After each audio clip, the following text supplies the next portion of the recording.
So a tapping of the SPR and encouraging of OPEC Plus to pump more oil, shale players to pump more oil as well, this action on ethanol, is the administration reaching the limit of what it is able to do to rein in inflation?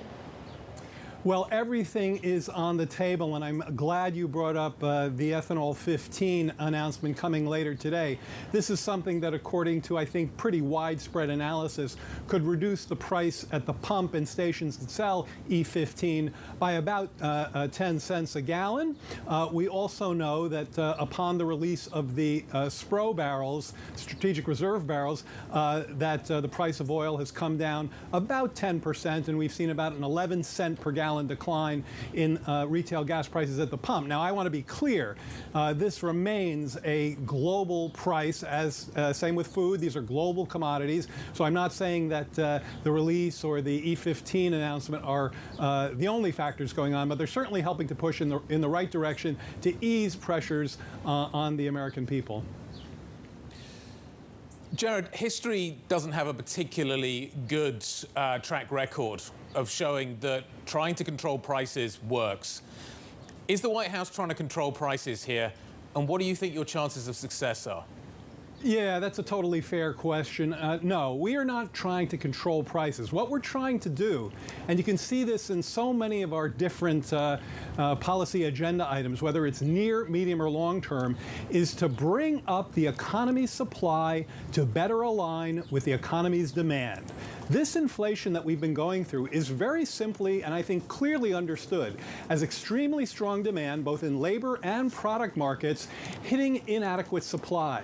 So whether you're looking at the president's agenda to reduce the cost of prescription drugs, to reduce the cost of child or elder care, if you're looking at the release from the SPRO or the E15 announcement today, in every case, we're doing all that we can to better realign supply and demand. And by the way, from my perspective, and as a macroeconomist who's been tracking these developments for more decades than I want to share with you right now, one of the key variables here is labor supply. And there we really have seen some quite positive movements that I think have been underreported. In fact, the labor force participation rate, whether you look at it overall or for prime age workers, is growing faster in this expansion than any of the past 5 expansions. Key variable to help hasten that realignment.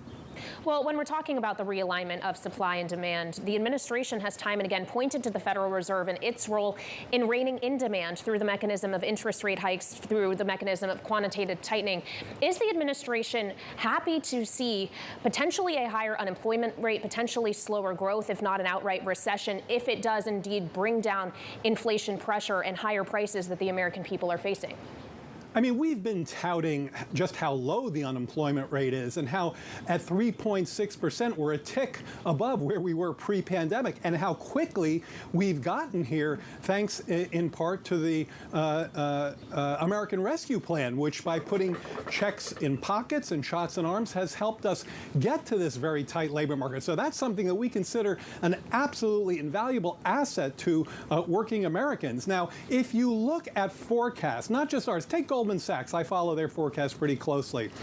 They've penciled in all the rate hikes, and they have the unemployment rate, I believe, at 3.5 or 3.6 at the end of the year. So the soft landing scenario is one wherein labor demand stays strong, unemployment stays low, and inflation comes down. Now, that is but one of numerous scenarios, but that is the soft landing scenario.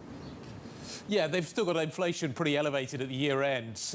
Jared Bernstein, where do you think inflation is going to ultimately settle here?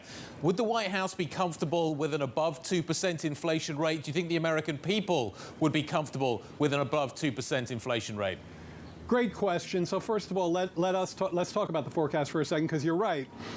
Forecasts that used to have inflation ending the year in the 2 to 3 range now have inflation in the 3 to 4, 4.5 range in many cases. I think the key perspective from the American people is less what's the actual percentage increase year to year, quarter to quarter, month to month, and are they getting some easement at the pump in the grocery store, when they go out to the restaurants, services, goods, and every single forecast I've seen does show inflation letting up some towards the end of the year. Not to the level that we need to see it, and we will not relax until these price pressures ease and American households don't have to worry about inflation going forward.